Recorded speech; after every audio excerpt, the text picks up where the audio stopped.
অতনু ঠিক এই জায়গায় প্রশ্নটা থাকবে, এক তো সিপিএম নেতা হিসেবে, দ্বিতীয়ত আইনজীবী হিসেবে, কারণ কি বলে মনে হয় আদালতে দুটি মামলা ইডি ভর্সিত?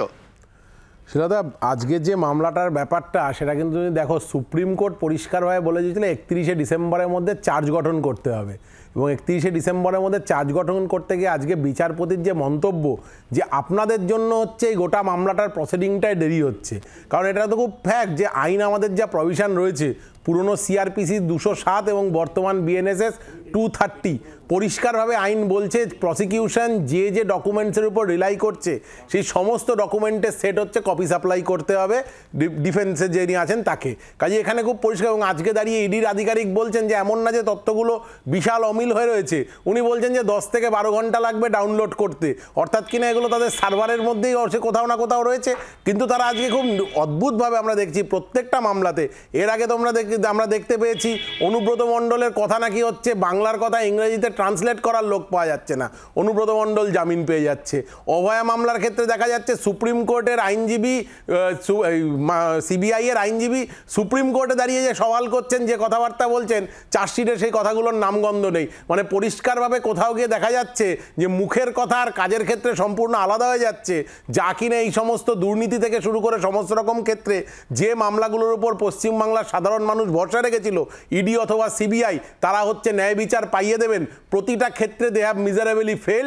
এবং এই ফেল শুধুমাত্র ফেল না, খুব অদ্ভুত কারণে, যেটা সিবিআই বা ইডির মতো এত, বিশেষ করে সিবিআই এর মতো একটা ডেকোরেটেড এজেন্সি বা হচ্ছে ইডি, এদের কাছ থেকে কোনো ক্ষেত্রে আশা করা যায় না, সেই রকমভাবে তারা অদ্ভুতভাবে হচ্ছে জিনিসগুলোকে ফেল হচ্ছে, এবং যাদের জন্য এরা কোথাও বেল পেয়ে যাচ্ছে, এদের কোথাও হচ্ছে চার্জ গঠন পিছিয়ে যাচ্ছে, ট্রায়াল শুরু হতে দেরি হচ্ছে, এবং সর্বোপরি ন্যায় বিচার পাওয়ার জায়গাটা কোথাও গিয়ে হচ্ছে বঞ্চিত হচ্ছে সাধারণ মানুষ।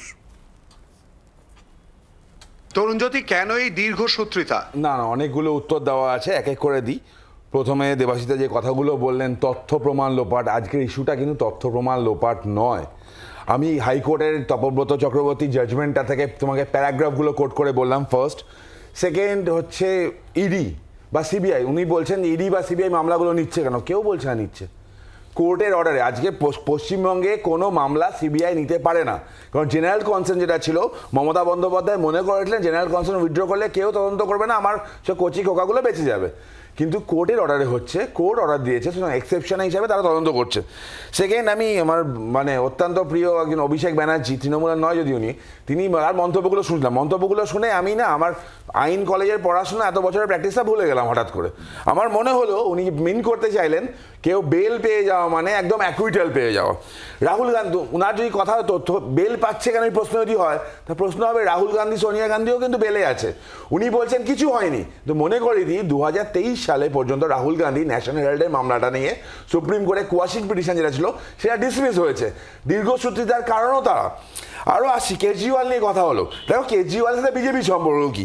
কেজরিওয়ালকে নিয়ে কমপ্লেন করলো, আজকে জোটসঙ্গী যাদের, যদিও কেজরিওয়ালের কমপ্লেন করলো কংগ্রেস, কোর্টে গেল কংগ্রেস, তাদের মামলার অর্ডার হলো, সেখানে কেজরিওয়াল অ্যারেস্ট হলো, আর দোষ যাবে বিজেপিকে।